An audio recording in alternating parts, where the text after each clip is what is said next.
Hi everyone, Kris from Stone Age Gamer here, and welcome back to Stone Age Countdown. Let's talk about video game mysteries today. There are a lot of mysteries surrounding the world of video games. The whole industry has all these weird secrets and stuff that you just look at and say, why don't I know the answer to this question? Well, I've picked 5 that have been bugging me for a very long time, and these are the ones that I think deserve, nay, demand to be answered. So here are my top 5 video game mysteries that I need answers to. Number 5. What the heck happened to Pikmin 4? Way back in 2015, Shigeru Miyamoto said in an interview with Eurogamer that Pikmin 4 was, quote, actually very close to completion. A year later, Hey Pikmin was announced for 3DS, and Nintendo clarified that Pikmin 4 was in fact a different project. So where the heck is it?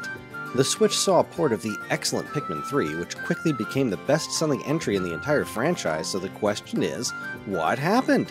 Where is this game? If it were that close to completion, why haven't we seen so much as a screenshot, or even a logo? Nintendo was perfectly upfront about Metroid Prime 4 restarting development, so is that what happened here? It remains a mystery. Number 4. Mega Man 9's Remaining Secret. I used to love this YouTube show called Pop Fiction from Game Trailers. It was a wonderful show that dove into video game mysteries, and they debunked a number of fascinating rumors during their tenure. However, there's one mystery that they never found an answer to, and that was in their 28th episode, Mega Mystery. Basically, what it all boils down to is this: there's some sort of inconsequential secret hidden in Mega Man 9's Endless Mode. Apparently, there's something similar in 10's Endless Mode as well, but as far as I know, the actual secret was never properly discovered.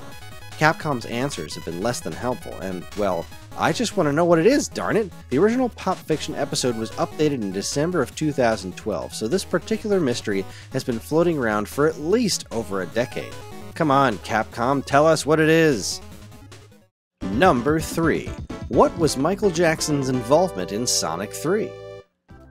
As the story goes, Michael Jackson was involved in the creation of some music for Sonic the Hedgehog 3, but at some point he walked away from the project. However, Sega used the music anyway. For years, this wasn't regarded as any sort of problem. These games with their original music have been ported to other platforms before, but recently, Sonic 3 and Knuckles have remained off of any sort of collections or compilations. Now they're being included in Sonic Origins, and we're being told that the music is being quote-unquote altered to some extent. Now there's a ton of information out there about what exactly went down and what the real problems here are, but between conflicting interviews and Sega's lack of official comments on the situation, speculation is all we actually have. It stands to reason that the rumors are likely true in this case, but until Sega comments on it, we won't know for 100% sure what is actually going on there. The question then is, why the silence? I have a few guesses, but I want the truth, darn it, and only Sega can provide it. Number 2. What are the rights issues with...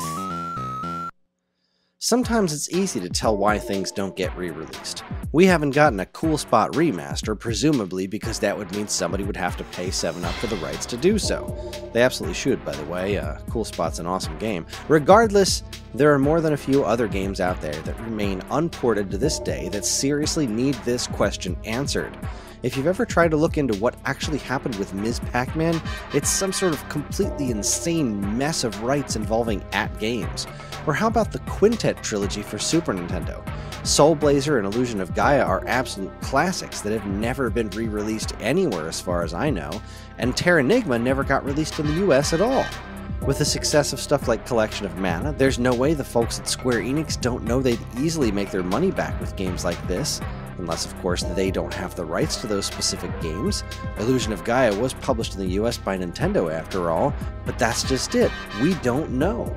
And then, of course, there's GoldenEye 007. Sure, we can all assume that Nintendo, Microsoft, and whoever owns the 007 license have to get on the same page for this one, but what's the holdup? We don't really know, because the best we have are assumptions. I want concrete answers, and I can't for the life of me figure out why those answers aren't being freely given to the public.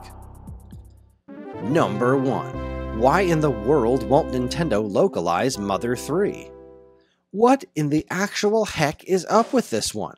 Clearly at this point Nintendo has to realize that the Earthbound fan base is not only here, but they're willing to spend money. Word is they made a killing on Earthbound and Earthbound Beginnings when they hit the Wii U, and that was the Wii U, for crying out loud!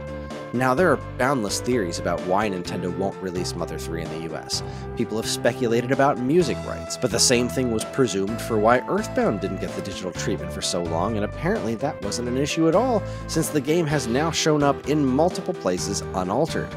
Others speculate that it has something to do with the game's content, and the process of making it less culturally insensitive would be an extensive and likely somewhat costly process. Some even say that Nintendo doesn't believe they'd make money selling Mother 3 in the US. Now, all of these theories have a degree of merit, but until Nintendo actually tells us what's going on with Mother 3, once again, all we have is speculation. No matter how right we think we are, we'll never know 100% what's going on until we get official clarification, and Nintendo is being typically tight-lipped about the whole thing. But why string us along? Why approve of things like Reggie talking about Mother 3 as part of your E3 presentation if there really is no hope? Clearly they know there's demand, so what's the holdup? It is baffling to me, and I'm tired of being stuck here wondering what the actual heck the holdup is. I think what bothers me the most about these video game mysteries is that I can't figure out why a lot of this stuff is kept secret anymore. Like, why have all these people out there speculating about things you're never going to do anything about anyway? What gain is there?